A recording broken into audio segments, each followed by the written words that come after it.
टक टक की आवाज़ से मेरी नींद खुली। उठते ही समय देखा तो पता चला कि रात के 3 बजे हुए थे।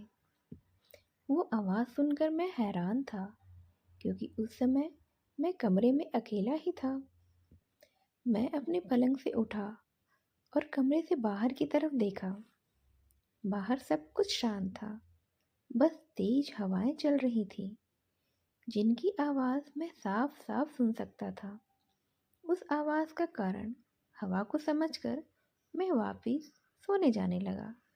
तभी फिर से एक तेज टक की आवाज़ आई।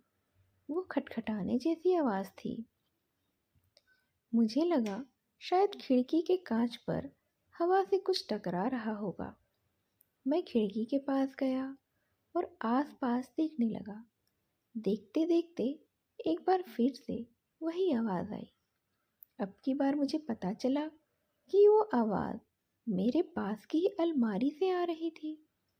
वो एक बहुत पुरानी अलमारी थी। जब हम इस घर में आए थे तभी से ही अलमारी इस कमरे में मौजूद थी। बहुत भारी और पुरानी होने के कारण मेरे पिता ने इसे यहीं रहने दिया। परंतु शुरुआत से ही मुझे वो अलमारी पसंद नहीं थी। मैं उस आवाज़ के स्रोत को जानने के लिए उस अलमारी की जांच करने लगा। उस अलमारी पर एक बहुत बड़ा और भद्दा सा आईना लगा हुआ था। मैंने उस अलमारी को खोलकर भी देखा, परंतु कुछ भी अजीब नहीं मिला। सब कुछ तो सही समझकर मैंने वो अलमारी बंद कर दी और वापस अपने पलंग की ओर जाने लगा। जाने से पहले मेरे मन में ख्याल आया कि क्यों ना उस आईने में खुद को निहार लिया जाए। तो मैं बस उस आईने के सामने खड़ा हो गया और खुद को एकटक देखता रहा। वैसे तो मुझे वो आईना बिल्कुल भी पसंद नहीं था, पर पता नहीं उस दिन मुझे क्या हो गया था, जो मैं इतनी देर से बिना पलक झपकाए बस उसे ही देखा जा रहा था। उस समय मुझे ऐसा लग रहा था कि जैसे मैं एक भंवरा हूँ और वो आईना एक फूल।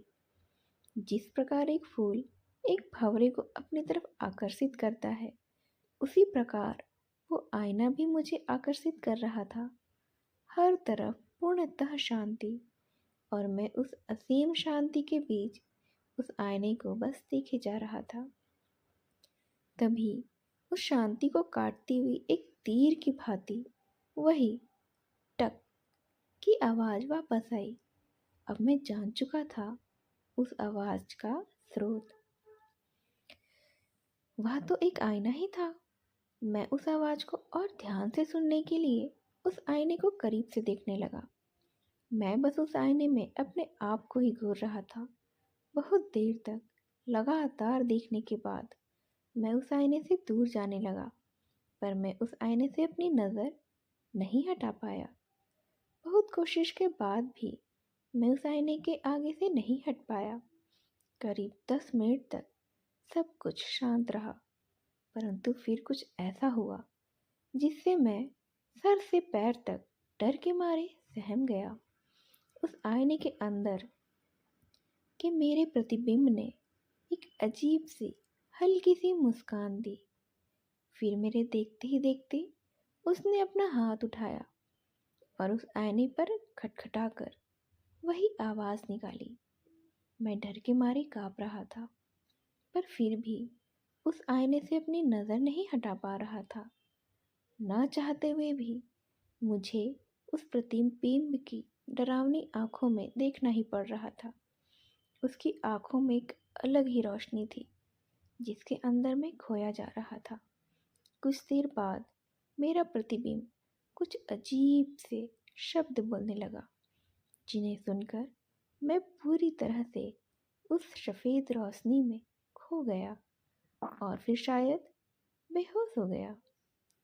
होश आने पर मैंने खुद को एक ऐसी जगह पर पाया जहाँ हर तरफ अंधेरा ही अंधेरा था। मेरे सामने बस वो आईना था, जिसके अंदर मैं अपने प्रतिबिंब को देख पा रहा था, पर अब की बार वो मेरी जगह खड़ा था। मैंने मदद के लिए उससे बहुत प्रार्थना की, परंतु वह सिर्फ मुझे एक डरावनी मुस्कुराहट के साथ देखता रहा। कुछ देर बाद उसने आईने पर एक काला कपड़ा डाल दिया और रोशनी का एकमात्र जरिया भी बंद कर दिया।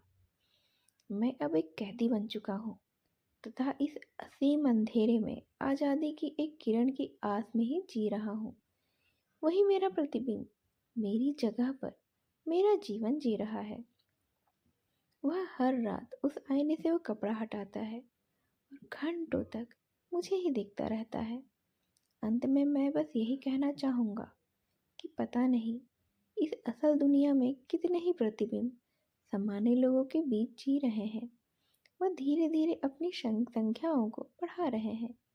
अतः ध्यान रखें कि कहीं आपके भी आईने में आपका प्रतिबिंब आपका इंतज़ार तो नहीं कर रहा है।